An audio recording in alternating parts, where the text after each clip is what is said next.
How's it going, everybody? This is Derek Kwan, Executive Director at Your Lead Center of Kansas. And I'm so stoked today to be joined by a wonderful, wonderful artist and educator. He happens to be a drummer, one of the great drummers of his generation, endorsed by Zildjian, Vader, and Canopus. And he is none other than the great Charles Gould. Charles, man, how you doing? I'm good. Thank you for that great introduction.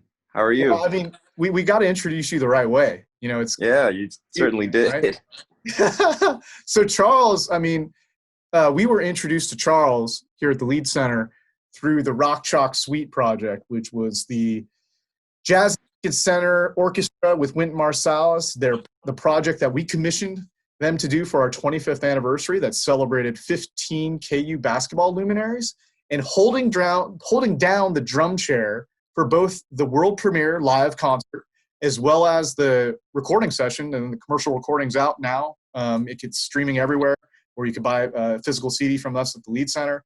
But holding down that drum chair was the great Charles Gould. Put your hands together for Charles Gould. And man, I just want to thank you so much and congratulate you for pulling that off, because 15 very, very different movements, right? From 15, from a dozen composers and arrangers with very, very different styles. And what was your impression when you first heard about the project itself?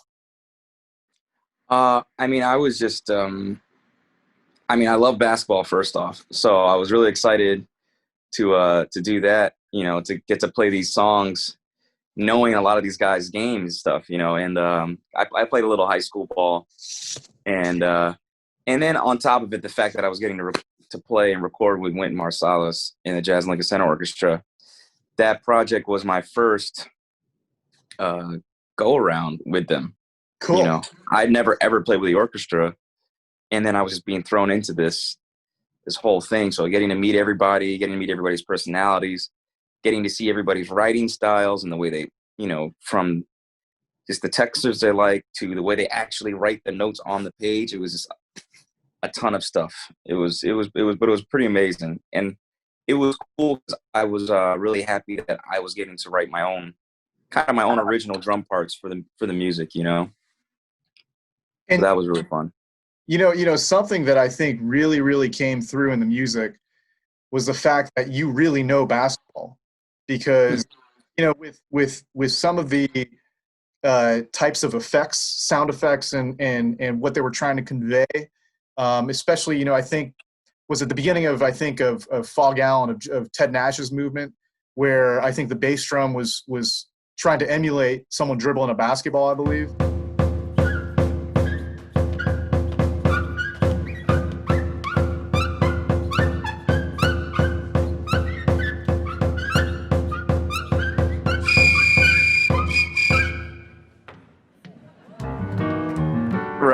Right. And you were doing that basically with your kick drum, right? I mean, or I don't know. I was over my kick drum, exactly. Okay, cool. Nice. Yeah. And I think it really, really, the whole project benefited from the fact that you played ball. I mean, you played in high school, man. I mean, you've really played ball. So that was just great. Mm-hmm. Yeah. Yeah, I was definitely imagining. I definitely was imagining myself on the court when I was doing that part, like exactly like the cadence of the ball. When you're dribbling and you're trying to not get the ball stolen from you, basically. Totally.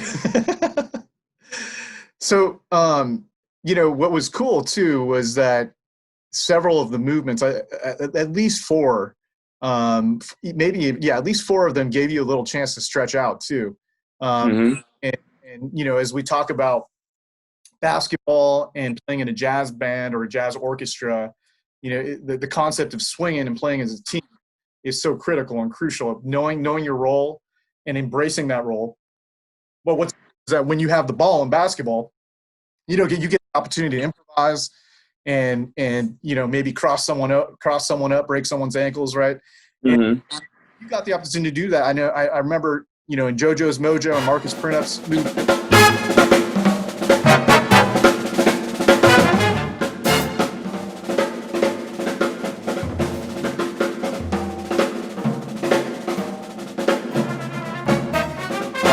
Yeah.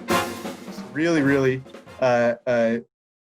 show some stuff, and also D Up, Darnell Valentine, that really breakneck speed movement.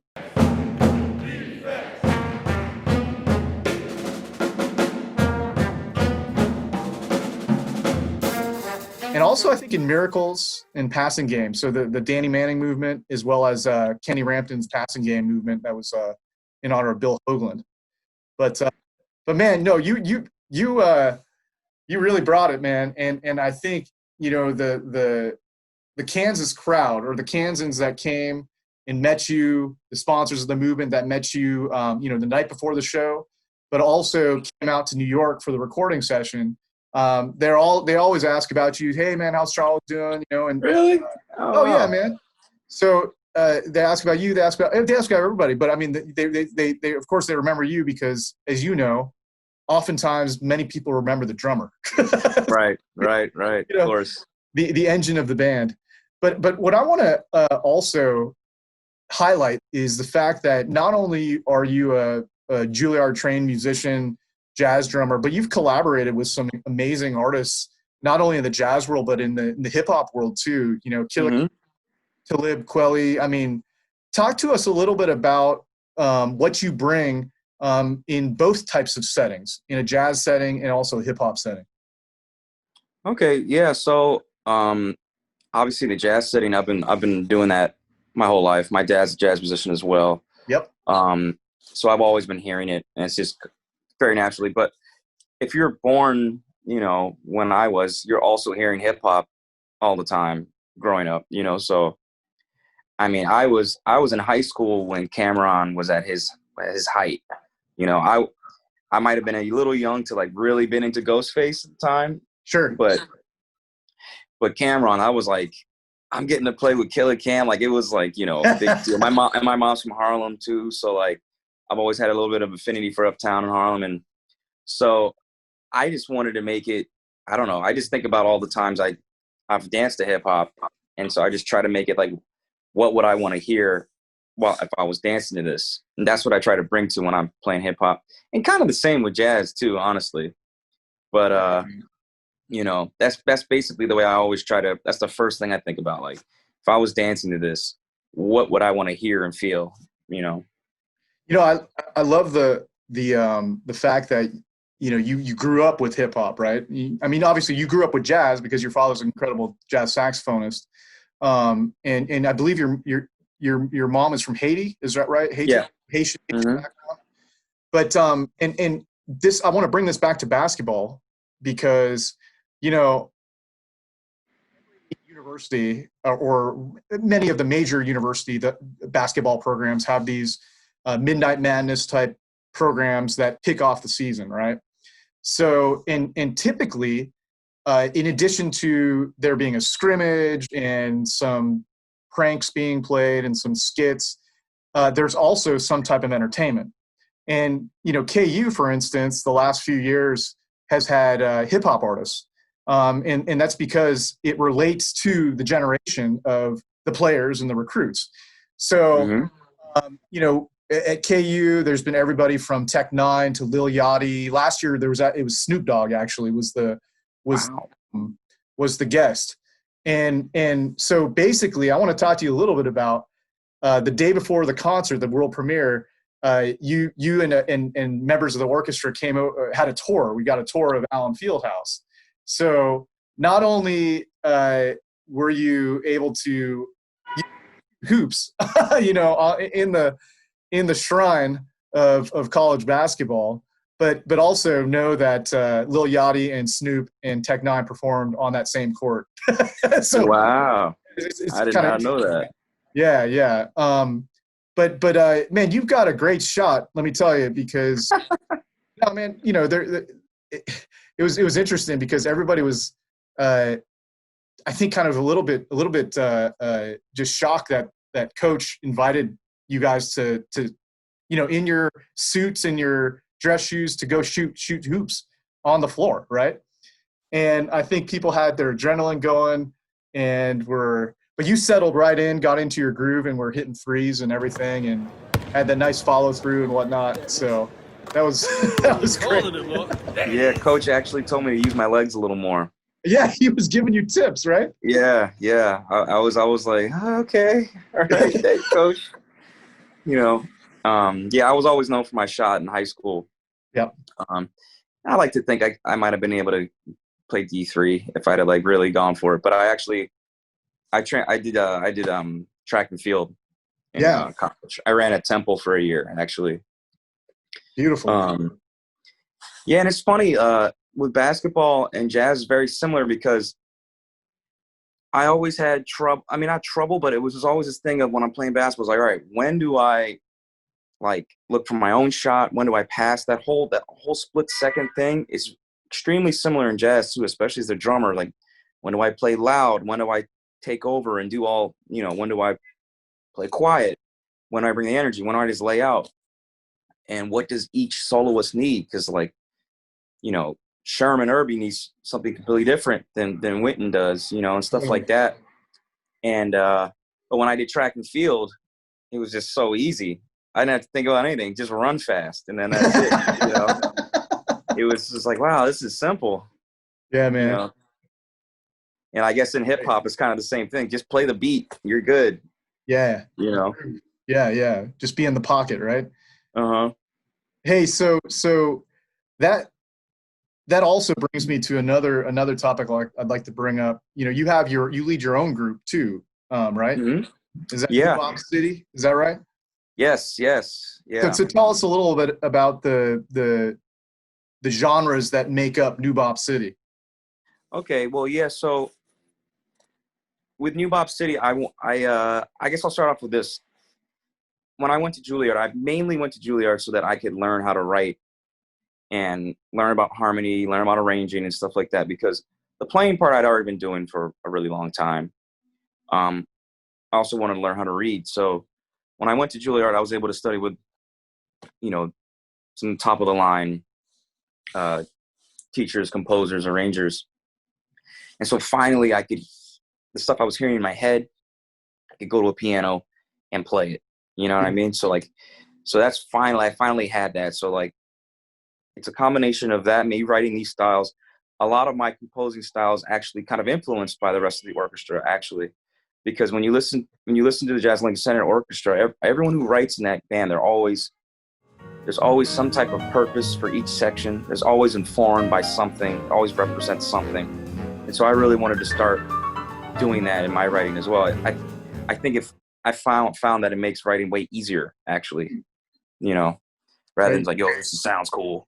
But and then besides that, I went on a trip 2 years ago to Haiti to visit family I'd never met before, and like pretty close family, like first cousins and stuff, not even like extended or anything.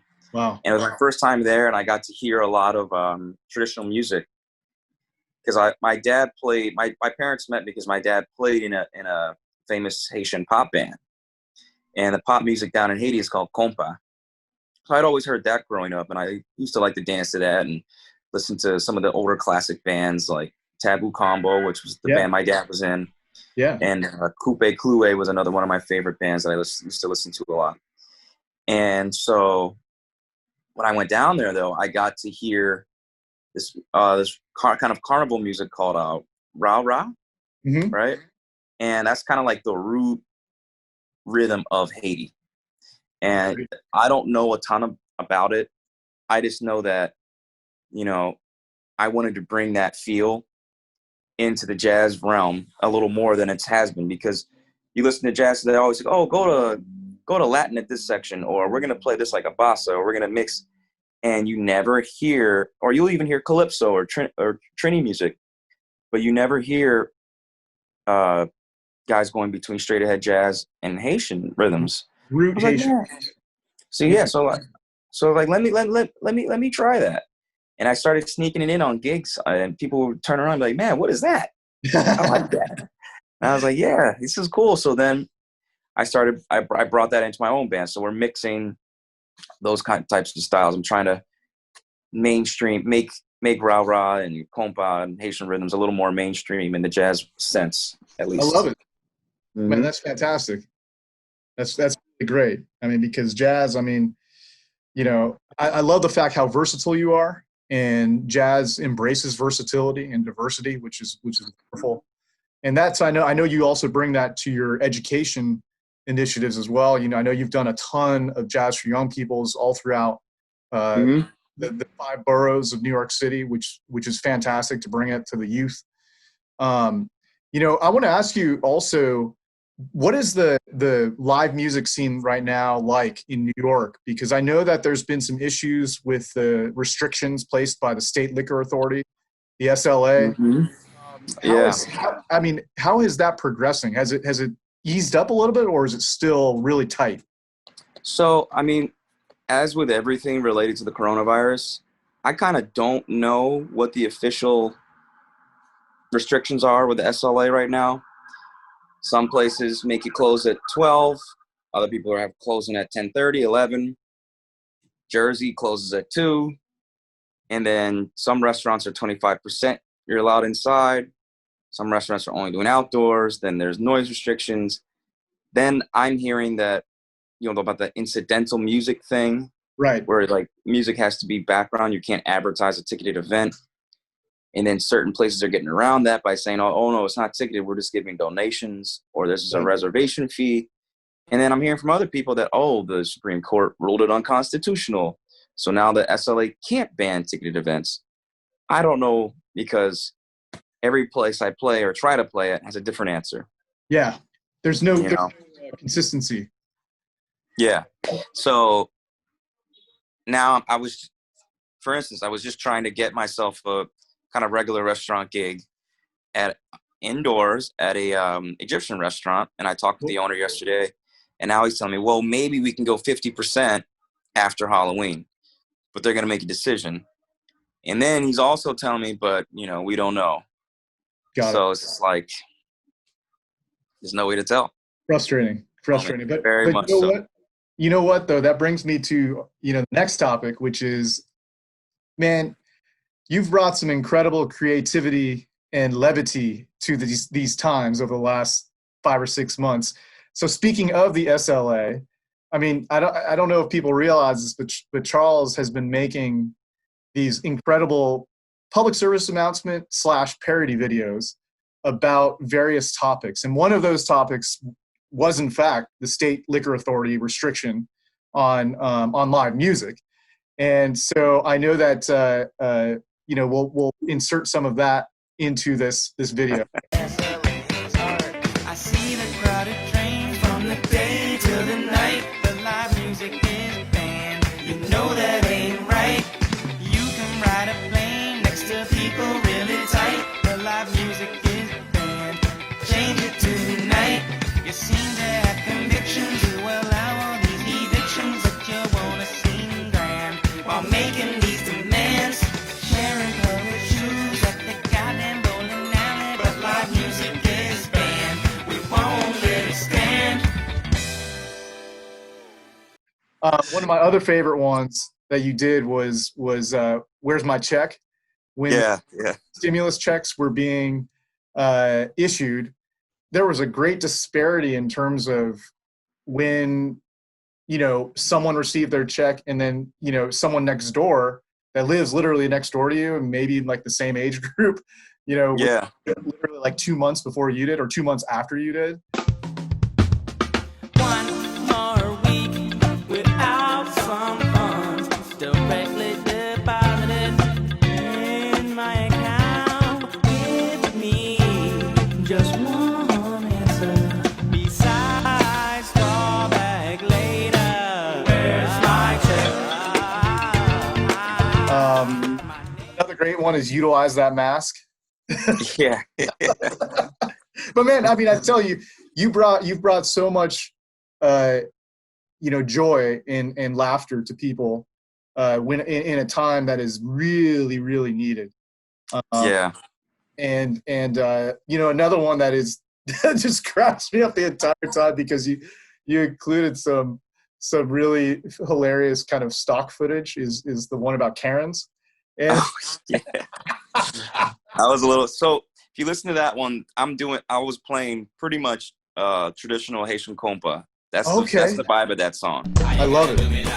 You call the cops on me and that is not cool. Karen, you think I'm drug dealer, but I work in school. Yeah, you could lose your job, cancel today. Oh, don't be a Karen, oh Karen, no. Why don't you sister like that? You think shot equals playing, she will hit you. Karen, you think Maria's swaying, she will slap you. Keep your mouth closed, yes, your mouth closed today.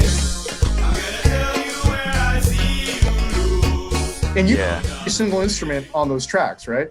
Mm-hmm. So you're playing guitar, bass, drums, singing, synthesizers, probably, right? Or are you? Yeah. Okay, because I didn't know, man. You literally live horns or playing synthesizer? I'm playing synthesizers. Yeah, I'm not gonna pay any money to make. I'm not gonna put my check. guys through that. Yeah, my friends through that. Yeah. So I basically have been really into that. I don't know.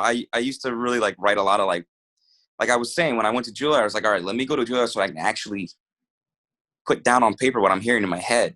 Sure. And so now that I can kind of like do that, I've been having a lot of fun with it. I used to write a lot of funk songs and stuff back when I was a teenager and stuff. So I've just been really into it, and hopefully people start calling me for more remote recording and production type stuff. And it's been happening a little bit. No, actually. definitely. I wouldn't be surprised because that's just really impressive. And they're all like, really concise, compact, very tightly, very, very well produced. And the message is right there, gets right across. It's a perfect like commercial. You know what I'm saying? Like, well, I'll give you a preview of one I already did, but I just never released it for some reason. But I did one about how now Americans, our passports are garbage. Yeah, they're worthless. We can't leave the country. So I did I'll give it away. I did Whitney Houston's "How Can I Know If He Really Loves Me." Yeah. I said, where can I go outside of the country? Where can I go? So I'll release that one. When you gonna release that one, man? I should have done it on her birthday. I had it almost done by her birthday, but I forgot. So maybe I'll because that's the thing. If I release only these videos, people are going to forget I play drums. So that's true. So I have to space it out a little bit. No, that's totally true, man. Because I know you're staying extremely active, still gigging around. Playing gigs at Smalls. I know playing everything, indoor gigs to sidewalk, types of gigs. And I remember like when the pandemic first hit, one of the very first kind of mashup compilation Brady Bunch style music videos was Chad LB, and I know you played with his big band, and that got a lot of play initially when the pandemic first hit. So I think you got a lot of recognition from that as well. So yeah, man. Yeah. I just have one last question for you before we wrap up. First of all, thank you again so much. The great Charles Gould, drummer, educator. Thank you. Endorsed by Zildjian, Vader, Canopus. I mean, just an amazing artist and educator. So what are you missing the most right now throughout this pandemic? What have you missed the most, and what are you missing the most? I've definitely, there's been a slight silver lining because now all my musician friends, we're all free. So I've been able to connect with my friends again for the first time. On kind of a real level, in 10 years. Wow. Yeah, because it was just, I would work probably 350 days out of the year or something, or 340 days out of the year. So I never had time to see friends and just hang out and talk about stuff that isn't about just music. So that's been nice, but I definitely miss getting to play every day and be in different places and making money. That's nice too. Because I had finished a whole record, my debut album. I finished it, mixed it, mastered it, and I had released a single for NuBopCity, and so I had like a whole PR campaign, whole thing ready. I had my single release show. Then I had another gig at Janie's I was supposed to do in March. I was supposed to do a 10-day tour with Sherman Irby. Yeah. Out in Europe. That obviously got canceled. It was in Italy. Right. In March. And so then I was supposed to have another single release party probably for another one of my singles. Then I was supposed to play my CD release show at Dizzy's on June 2nd. Oh man. So I'm just been sitting on this album. Yeah. And so that's the one thing that kind of hurt, is that like I was really trying to transition to be more of a leader and get this group off the ground and release this record and everything. But, you know, I don't want to release something just to get congratulations on social media. I want to actually have some gigs, you know. No, man, that's smart. That's wise, man. That's wise. Yeah. You know, for the right time, instead of just for social media. Yeah. As I say, but no, man, you know, things will turn around. You know, we will get through this, and then I know that the performing arts, are going to really help us get us through this, and we really need that support of artists, you know, through this challenging time, to make sure that we do have a thriving creative scene when we get through this. So, man, thank you so much. We got to figure out a way to get you back to Kansas. All right. Yeah, I know. Yeah, man. And all the best to you and your loved ones, your family, both your folks, your siblings. All right. Thank you so much. All right. Same to you. Thank you so much, Derek. Take care, brother. Appreciate it. Say it ain't so bad.